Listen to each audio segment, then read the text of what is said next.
د اسلامي امارت ویان د کورنیو بهرنیو پالیسیو تنظیم امیر خان متقي ته وسپارل شو.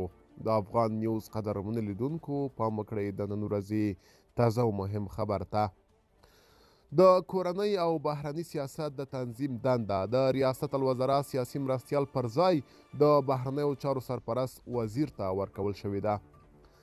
د اسلامي امارت ویان ټولو نیوز ته ویلي چې د ریاست الوزرا سیاسي مرستیال دغه مسؤلیت له دې وروسته د لنډمهال لپاره امیر خان متقي ته ترسره کوي.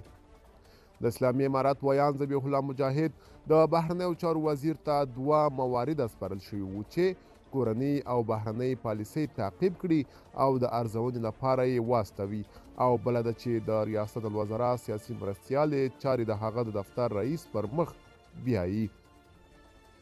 نږدې 3 میاشتې کېږي چې د ریاست الوزرا سیاسي مرستیال د اسلامي امارت په هیڅ یوه غونډه کې ګډون نه دی کړی او د هیوادونو له استازو او د اسلامي امارت له چارواکو سره د هغه د کتنو کوم تصویر هم نه دی خپور شوی.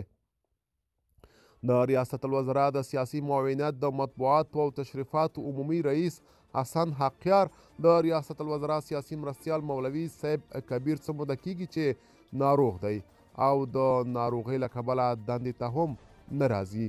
اوس یې روغتیا د ډاډ وړ ده او هیله ده چې نږدې ورځو کې هیواد ته راوګرځي، خو لا هم حکومت ته سلا مشورې ورکوي.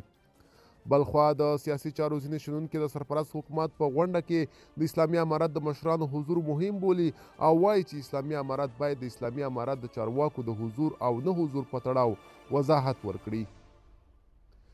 ملګرو، که تاسو هم د دې ویډیو په اړه څه نظر لرئ، موږ سره په کومنټ کې شریک کړئ. تر بیا ښه وخت، ښې چارې.